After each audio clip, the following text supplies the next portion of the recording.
a la COX-2.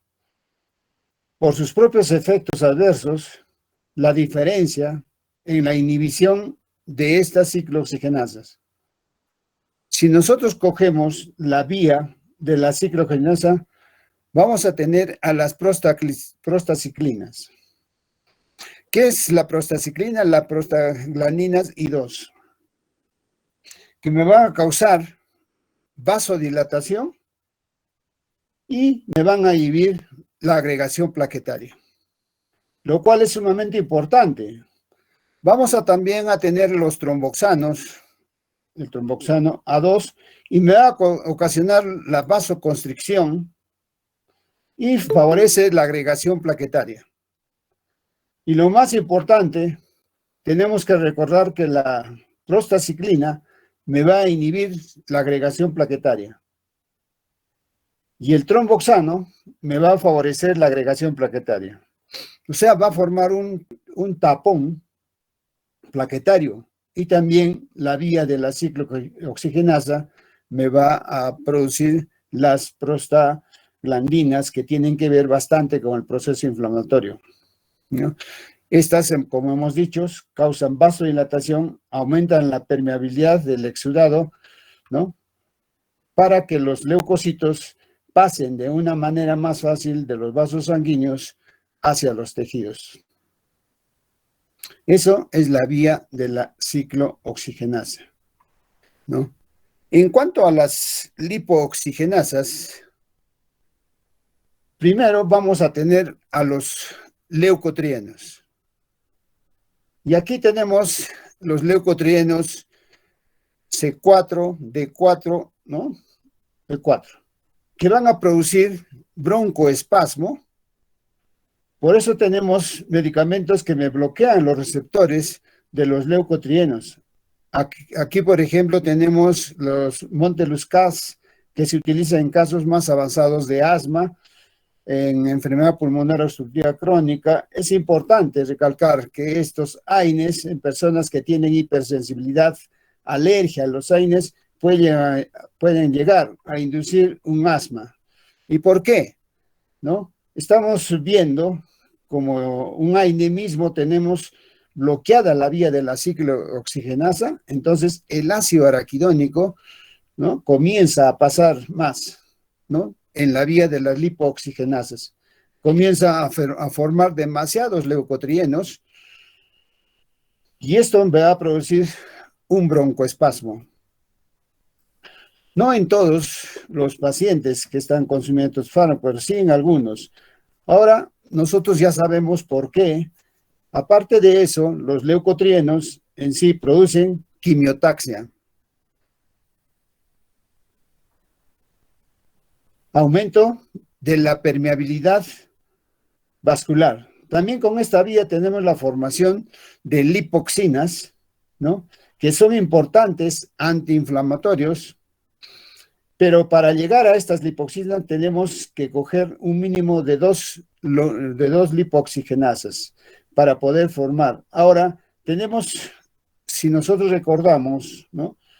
En el mapa, ¿no? De la cascada del ácido araquidónico, vemos que las ciclooxigenasas, ¿no? Esta vía de las ciclooxigenasas, de las lipooxigenasas, ¿no? Me van a dar la prostaciclina, me va a dar la agregación plaquetaria, me va a hacer los tromboxanos que van a favorecer la agregación plaquetaria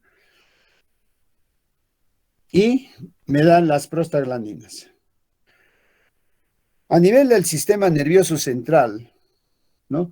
Van a producir dos cosas muy importantes, la fiebre y el dolor. La fiebre se da porque donde sé que haya un estímulo inflamatorio, se va a liberar citocinas. Estas citocinas son principalmente las interleucinas 1. Es muy importante, ¿no? Porque esto es al estimular a la lámina terminalis a que induzca al hipotálamo a producir prostaglandinas E2. Y de esta manera, los centros reguladores de la temperatura van a hacer que esta empiece, ¿no?, a aumentar. En cuanto al dolor, los leucotrienos y las prostaglandinas aumentan la percepción del dolor a nivel local. Va a haber un proceso inflamatorio, por lo que ya hemos visto la vasodilatación, el aumento de la permeabilidad vascular, el exudado, etcétera.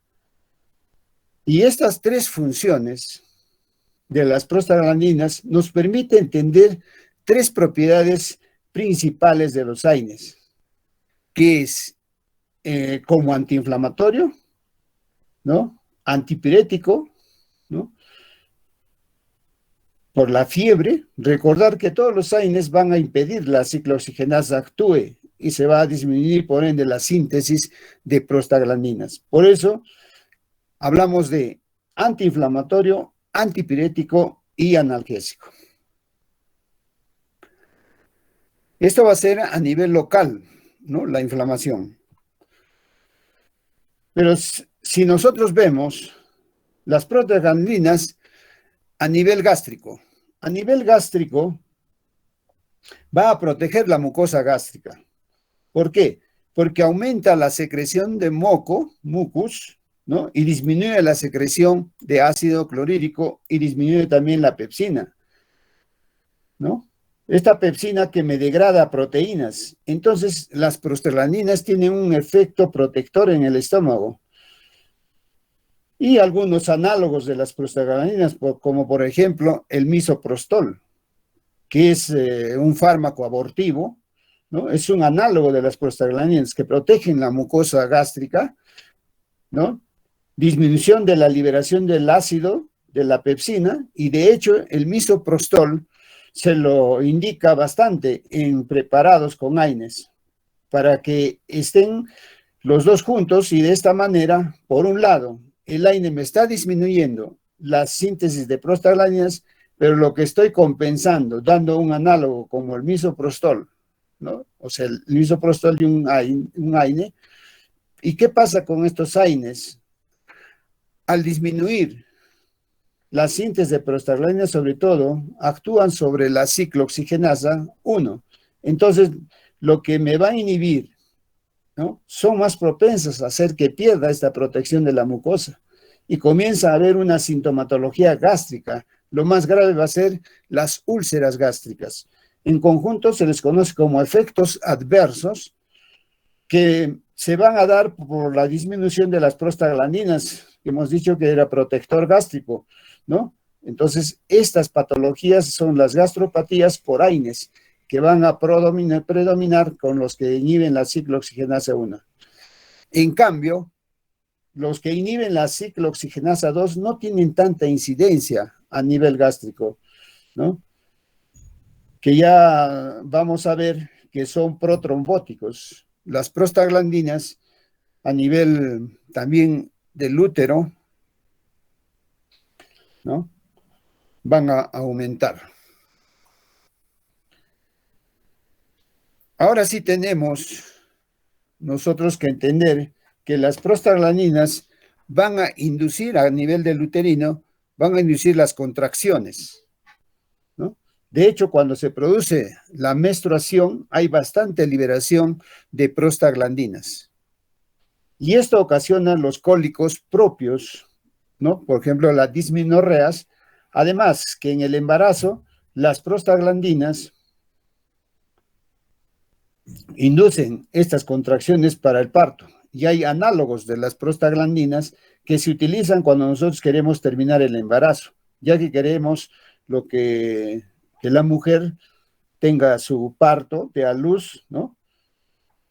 Estos son el Vinoprox, el Inoprox, entre otros más. Y finalmente, a nivel renal, ¿qué vamos a ver a nivel del riñón? A nivel renal, ¿no?, vamos a tener que ver el aumento de la filtración glomerular, ¿no? Y estas son las funciones más importantes de las prostaglandinas, de la de mayor relevancia clínica que nos van a dar las prostaglandinas. Ahora hablemos un poco de los AINES. Ya hemos dicho dos cosas importantes de ellos. La primera, que son antiinflamatorios. antiinflamatorios no esteroideos, porque hay otros que sí son esteroideos, son los corticoides, ¿no? Y a veces lo usamos los corticoides porque son más potentes, pero no sabemos las consecuencias, los efectos secundarios adversos que pueden dar los corticoides. Entonces van a actuar a nivel de la fosfolipasa A2, y esto es en la ciclooxigenasa.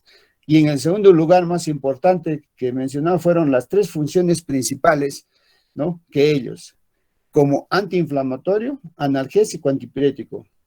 En cuanto al mecanismo de acción, ¿no? Cuando se inhibe la ciclooxigenasa 1, puede haber una unión rápida y reversible, como por ejemplo el ibuprofeno, o una unión rápida, pero con poca afinidad, y que luego sea más lento, pero con mucha más afinidad, como el bupropión.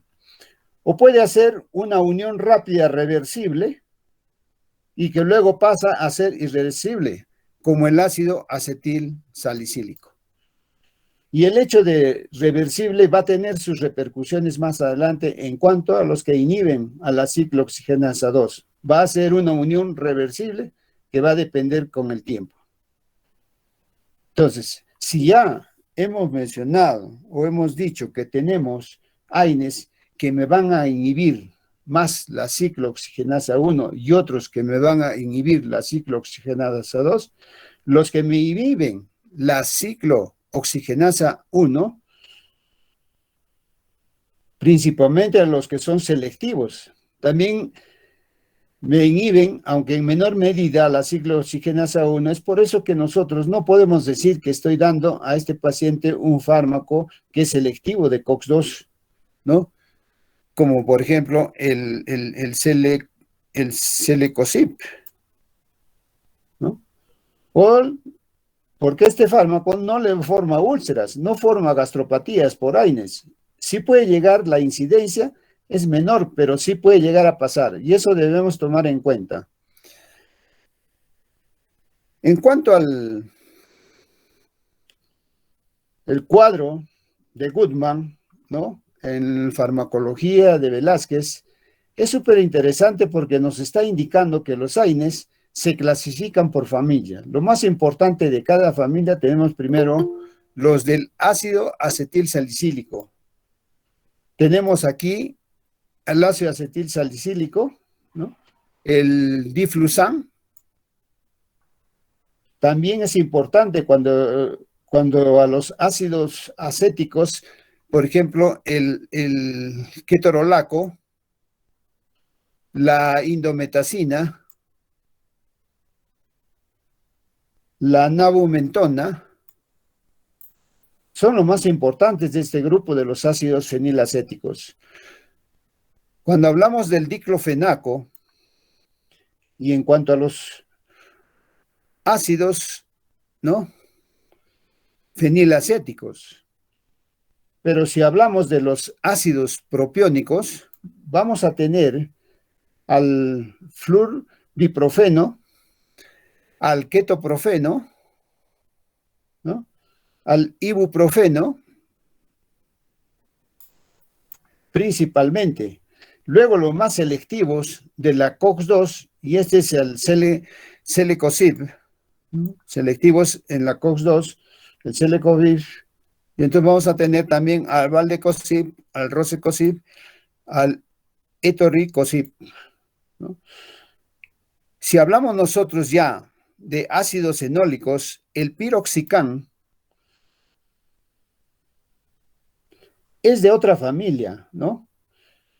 Entonces tenemos también en esta familia de ácidos fenólicos al meloxicam y al famoso paracetamol. En el siguiente cuadro que ustedes ven acá, indica qué tan selectivos son de la COX-1 y COX-2. Lo que hay que cambiar aquí es un poco la nabufemetona, ¿no? Debe estar, por ejemplo, en esta posición, ¿no? Porque es mucho más selectivo en cuanto a la COX-2. como lo menciona en Farmacología de Velázquez. Acá podemos ver otra cosa que hay que resaltar. Es relacionado al meloxicam, ¿no?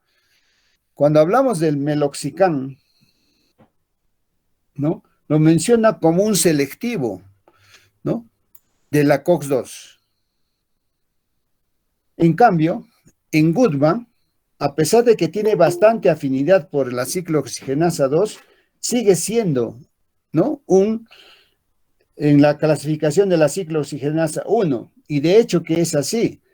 Las gastropatías por AINES es bastante frecuente en el meloxicam, comparando a los que sí son selectivos de la ciclooxigenasa 2, pero dependen bastante de qué libros estén utilizando. Nosotros generalmente en la facultad estamos utilizando el libro de Goodman, ¿no? Entonces en Goodman dice que no es selectivo a COX-2, pero Velázquez en la última tabla nos menciona, ¿no?, que esto sí, el meloxicam, el neuroxicam sí participan en la ciclooxigenasa 1.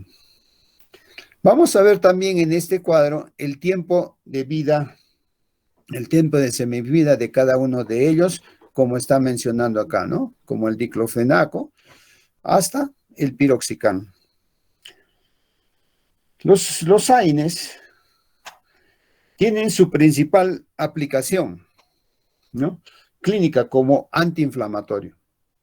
En el tratamiento de los trastornos, por ejemplo, musculoesqueléticos, como las artritis reumatoideas, la artrosis, en general, los AINES proporcionan sobre todo alivio sintomático del dolor y la inflamación, ¿no?, que acompañan muchas veces a las enfermedades, las patologías o enfermedades, y no se consideran mucho, ¿no?, en diferentes estudios.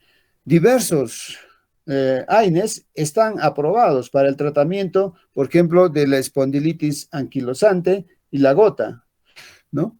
Entonces, este mecanismo de acción bloquea los factores de transcripción, ¿no? Son los quimiotáxicos, las interleucinas y el factor de necrosis tumoral.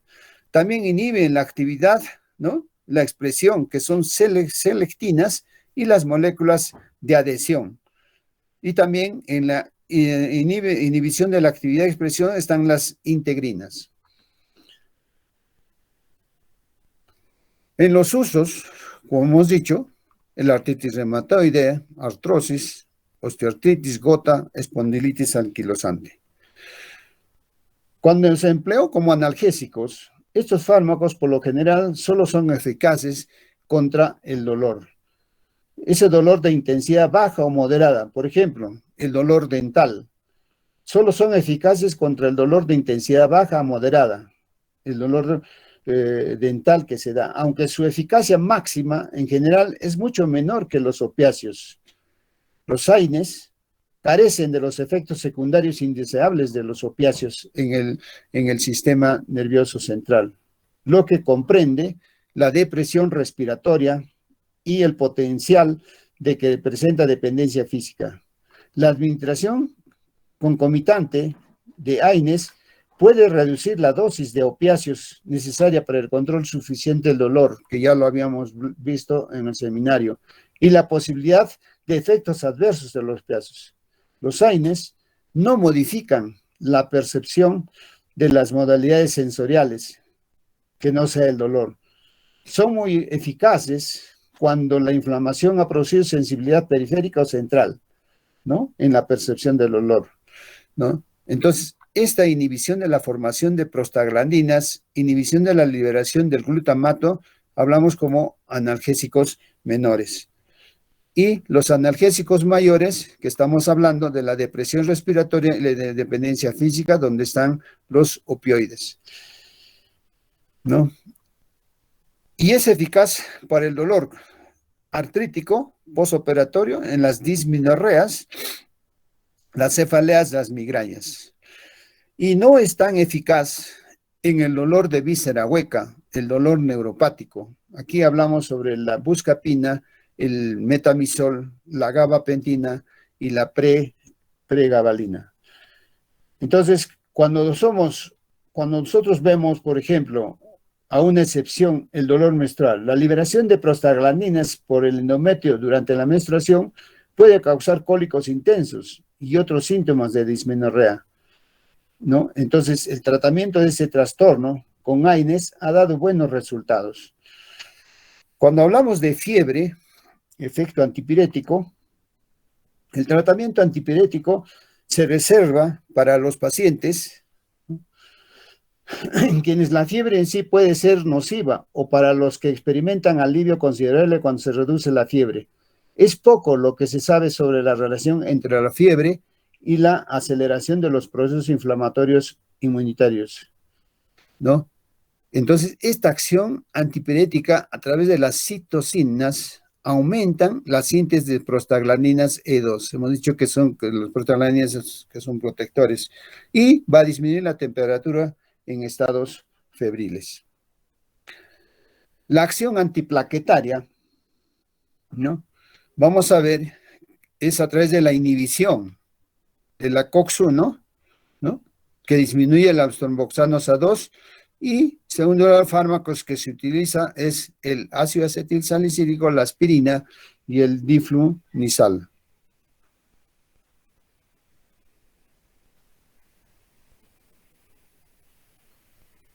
Parece lógico seleccionar los AINES de inicio rápido para el tratamiento de la fiebre asociada a enfermedades leves en adultos, ¿no? ¿Por qué es solo dos? Porque tienen unión reversible y el tiempo de semivida es más prolongada. Los inhibidores de la COX-2 disminuyen la síntesis de prostaciclinas, ¿no? Y también producen un efecto protrombótico. Otros usos, por ejemplo, vamos a hablar en el sistema circulatorio, fetal, ¿no? Las prostaglandinas por mucho tiempo se han implicado en el mantenimiento de la permeabilidad del conducto arterioso. Y la indometacina, el ibuprofeno y los otros AINES tradicionales se han administrado a recién nacidos, ¿no? Para cerrar el conducto que no tiene permeabilidad apropiada, cierre del conducto arterioso, la indometacina y el ibuprofeno. Por el contrario, la infusión de prostaglandinas E2 mantienen la permeabilidad ductal después del nacimiento. Tanto la ciclooxigenasa 1 como la ciclooxigenasa 2, al parecer, participan en el mantenimiento de la permeabilidad del conducto arterioso, ¿no? Otra acción, ¿no? En el cáncer, ¿no? Se produce una quimioprevención del cáncer. Esto es un campo en el cual se está investigando en forma activa, empleando potenciales de ácido acetil salicílico, ¿no? Conlleva una disminución hasta el 50% del riesgo de neoplasias malignas. Se han realizado observaciones similares con empleos de AINES en esta y otras neoplasias malignas. En pacientes, por ejemplo, con poliposis adenomatosa, ¿no? Familiar, un trastorno heredado que se caracteriza por múltiples pólipos colónicos adenomatosos que se parecen durante la adolescencia y la presentación inevitable del carcinoma de colon hacia el sexto decenio de vida. Tenemos también la mastocitosis sistémica. La mastocitosis sistémica, ¿no? Es un trastorno en el cual hay un exceso de células cebadas en la médula ósea. El sistema retículo endotelial, el tubo digestivo, los huesos y la piel. En los pacientes con mastocitosis sistémica, las prostaglandinas E2 liberan, ¿no? Esta liberada por los mastocitos es en grandes cantidades. Ha resultado ser el principal mediador de los episodios graves, ¿no? Por ejemplo, de rubor, vasodilatación, hipotensión. Este efecto de la prostaglandina D2 es resistente a los antihistamínicos. La adición de ácido acetil salicílico, ¿no?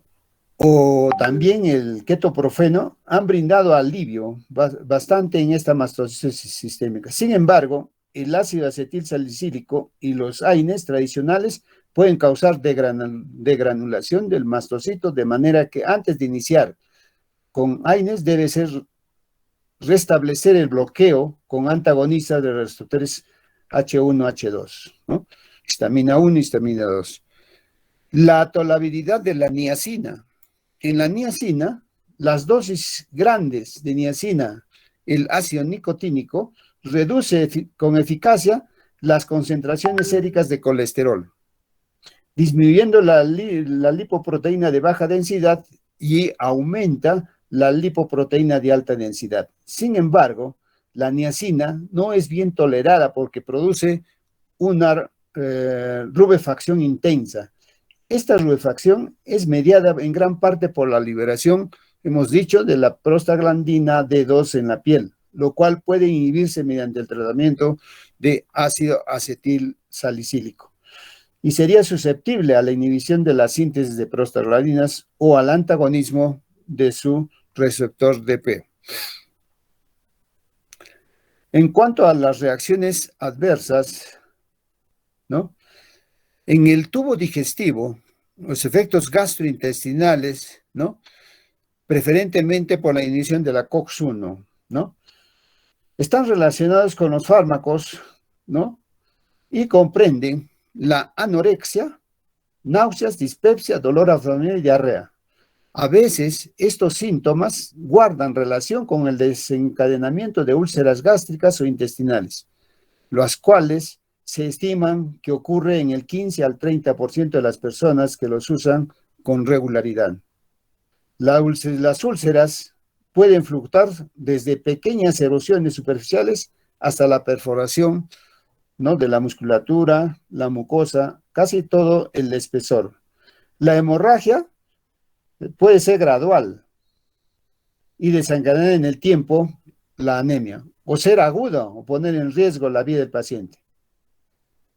Cuando hablamos nosotros también de la infección del Helicobacter pylori, ¿no?, consumo intenso de alcohol y otros factores de riesgo para la lesión de la mucosa, lo que comprende el uso concomitante de glucocorticoides. Si bien hay una percepción de que los AINES tradicionales tienen una tendencia muy variable a producir erosiones y úlceras, esto está basado en otros estudios y análisis, ¿no? En la lesión del AINE a nivel de la lesión epitelial, efectos directos, ¿no? Retrodifusión de los hidrogeniones y el metabolismo oxidativo, efectos mediados por inhibición de la COX-1, aumento de la secreción de ácido, disminución de la secreción de moco, disminución de la secreción del bicarbonato, disminución del flujo sanguíneo en la mucosa, disminución de la proliferación epitelial, ¿no? Y en este cuadro tenemos las dispepsias, la epigastralgia, erupciones mínimas, gastritis, úlceras sangrantes. Cuando hablamos de lesión a nivel cardiovascular o microvascular, los AINES selectivos para la COX-2 fueron concebidos para mejorar la tolerabilidad digestiva de los antiinflamatorios en los pacientes con riesgo alto de complicaciones. Sin embargo, los estudios comparativos se han hecho entender que las estructuras del colecozib, valecozib, ¿no?, que están retirados ya del comercio, ¿no?, relevaron el incremento de la frecuencia del infarto a miocardio. Entonces, en las lesiones microvasculares hay una disminución de las prostaglandinas, un aumento de los glicotrienos, aumento de las citocinas. Estas citocinas de los factores de necrosis tumoral A. Y estos van a hacer que aumente la expresión de moléculas de adhesión, va a haber una adherencia de neutrófilos, va a haber una éstasis sanguínea, va a haber una isquemia microvascular y va a haber una liberación de radicales libres en la liberación de las proteínas, por lo que se produce la lesión microvascular.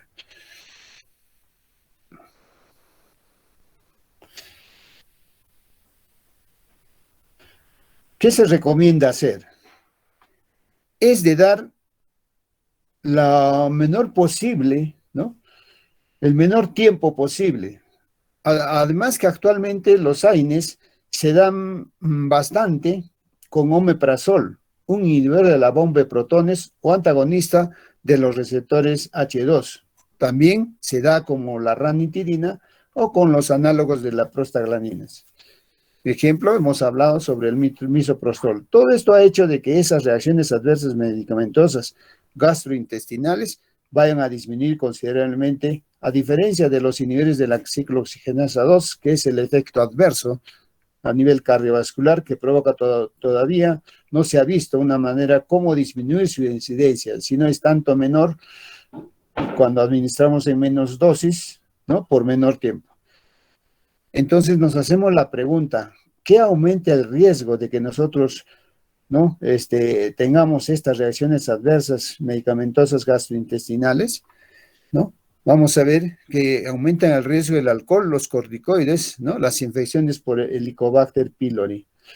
En el libro de Goodman mencionan que el uso de AINES pueden aumentar la probabilidad de una infección por el Helicobacter pylori. También hablamos, ¿no? Cuando hablamos de la hiperpotasemia, estamos hablando del síndrome de Bartter. El síndrome de Bartter comprende una serie de trastornos que son infrecuentes, ¿no? Caracterizada por alcalosis metabólica, hipopotasemia, hipocloremia, con presión arterial normal e hiperplasia del aparato juxtaglomerular.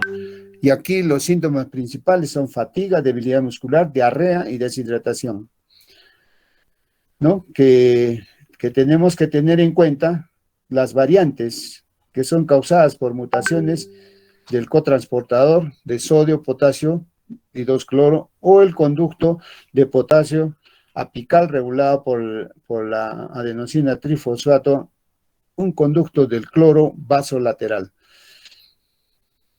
Cuando vemos nosotros en la presión arterial y efectos secundarios renales, ¿no? Renovasculares, los AINES y los inhibidores de la COX-2 se han relacionado con efectos secundarios renales, ¿no?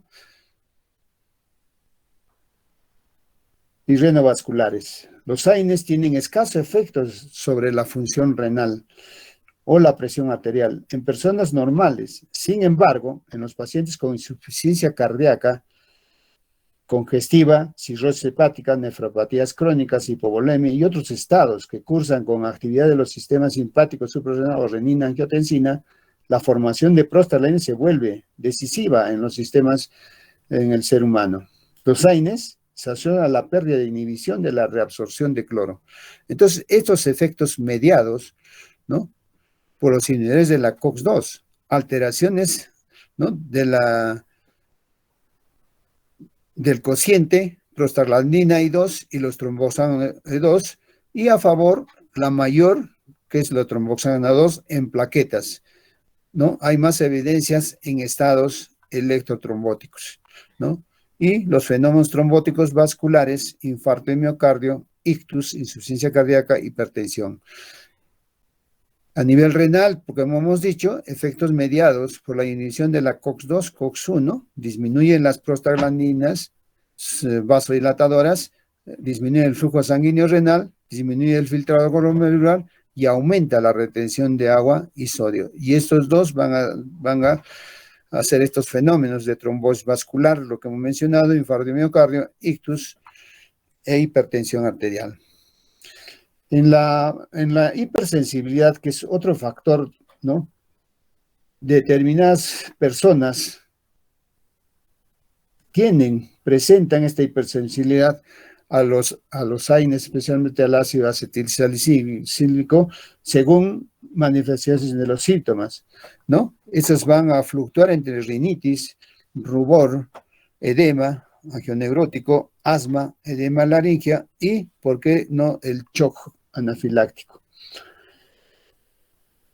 Entonces vamos a ver también, ¿no?, que la broncoconstricción, la rubefacción, la hipotensión y el shock, la intolerancia al ácido acetilsalicílico,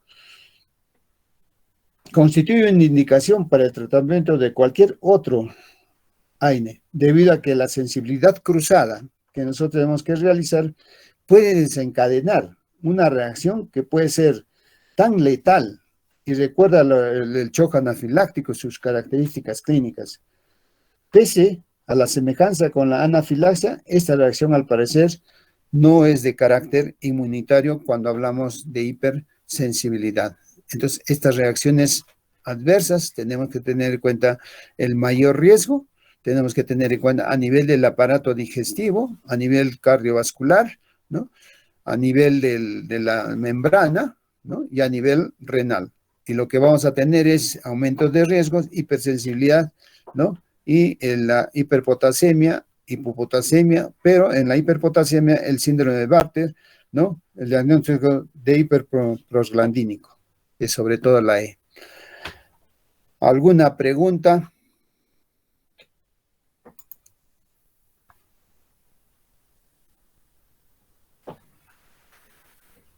¿No hay preguntas? Buenos días, muchísimas gracias. El día de hoy estoy en el Hospital Regional Manuel Núñez Butrón, me toca trabajar, y los alumnos que vean por conveniente hacer la práctica ya con fármacos, pueden, el delegado puede hacer la división por cada tres alumnos, ¿ya?